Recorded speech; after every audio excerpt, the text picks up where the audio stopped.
I recently went to Switzerland, and of course, I can't not talk about Swiss design because it's had so much influence in my own work. It is arguably the most successful design movement to date. Hey friends, welcome to the channel. If you're new here, I'm Tirso. This video is supposed to be a vlog, but I have accepted that I don't like vlogging.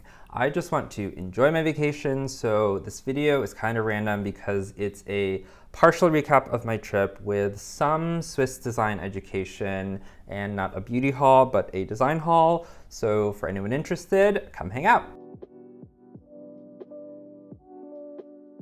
It was my second time visiting, and I just wanted to re-immerse myself in design. If you haven't been, the country is well designed in every aspect. Of course, there is Swiss engineering, which gave me faith in the cable cars. There's this river that flows in between the levels of the Zurich HB train station, so all wonderful things. It is also well designed from a graphic design standpoint. Switzerland is the land where Max Miettinger created Helvetica. He technically designed Neue Haus Grotesk in 1957, but it was later renamed to Helvetica in 1960. I can't escape Helvetica because the entire New York City subway system is designed in it, a choice by Massimo Vignelli. I am purposely adding these design tidbits just for your exposure. I have a guide in the description below if you want to look further into Swiss design. So when I landed, I didn't get lost, but I did go in the wrong direction for about 2 hours.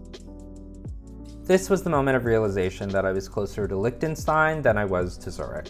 I did find my way back eventually. As always, what I lost in brevity, I gained in solitude, which is always a win for an introvert. Anyway, I took the trains all over as one does when you go. The headrest on the trains gives me so much joy. SBB, who manages trains in Switzerland, uses a custom font. I'm saying that they're Helvetica-esque, but I'm sure that a more intense typographer will pull a "they're so different" on me. The headrests are simple, they're smart, with only 2 design elements, the number and the logo. They still used hierarchy. They also didn't add any distracting elements. The only thing missing from Swiss design principles would be a structured grid, but I imagine that that is heavily stated in their full brand guidelines. Speaking of brand guidelines, I went to the Museum Fur Gestatlung. Please don't attack me for my pronunciation. This random person posed in front when I was taking a photo, but I loved it because it turned my picture into a photograph.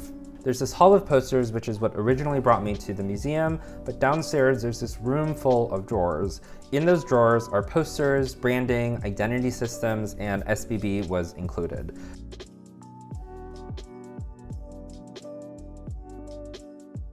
This is a good opportunity to mention the Swiss design principles, which are minimalist graphics, the use of a modular grid system, asymmetrical layouts, and sans serif fonts.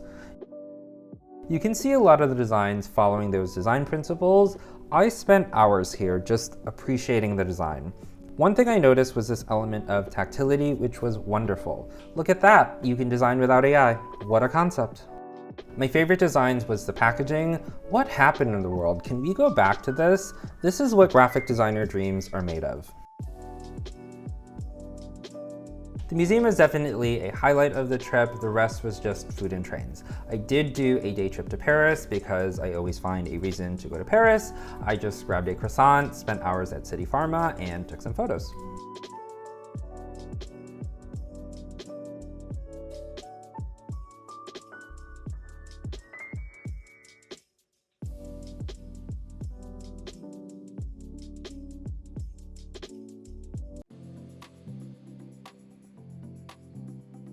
Other creators do a beauty haul, so this is what I bought at City Pharma, but I am a design channel, so I'm doing a design haul. I don't use Post-its that often, but I did buy these cards.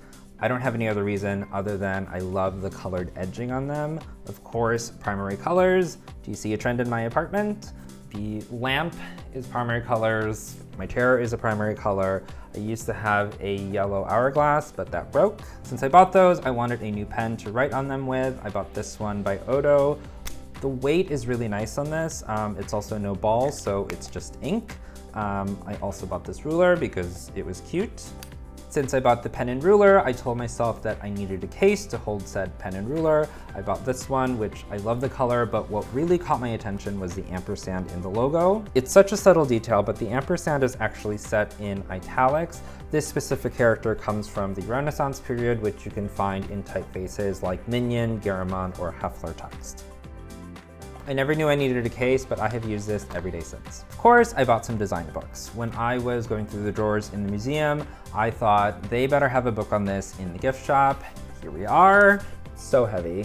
What a coincidence, it's also in primary colors. So this is a set. One is 100 years of Swiss design, the other is 100 years of Swiss graphic design. It essentially has everything. Is it a coffee table book? Yes. Do you read coffee table books? No. Have I sat with my coffee reading this multiple times a week? 1000%. This was another book I bought at the museum. It is a collection of Iranian posters. I'm not that familiar with design from that part of the world, so I thought this would be a great introduction.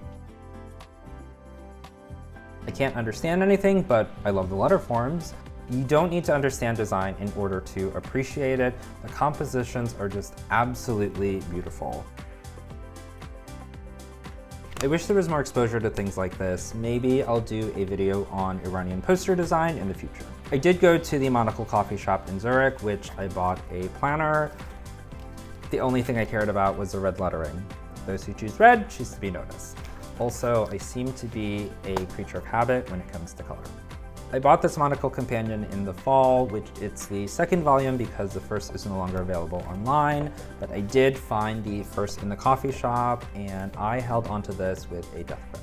I also bought the Monocle newspaper because this is so much cheaper than buying it here. One thing I do when I travel is collect printed things because I started my career in print design. I grabbed this from the museum. Look at that type. It's not my design style, but it's still super cool.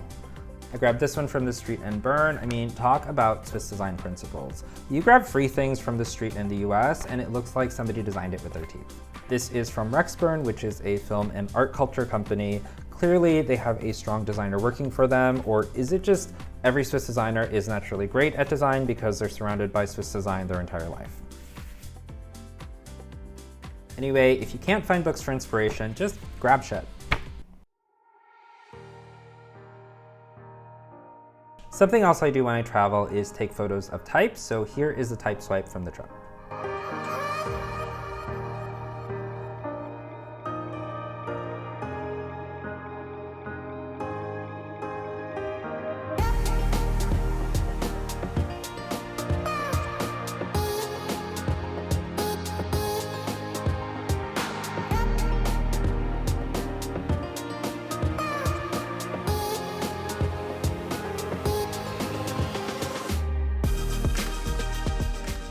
This could have been a vlog, but it did provide me the opportunity to talk about design. So many designers anchor their style off of Swiss design because of the minimalism and straightforward communication.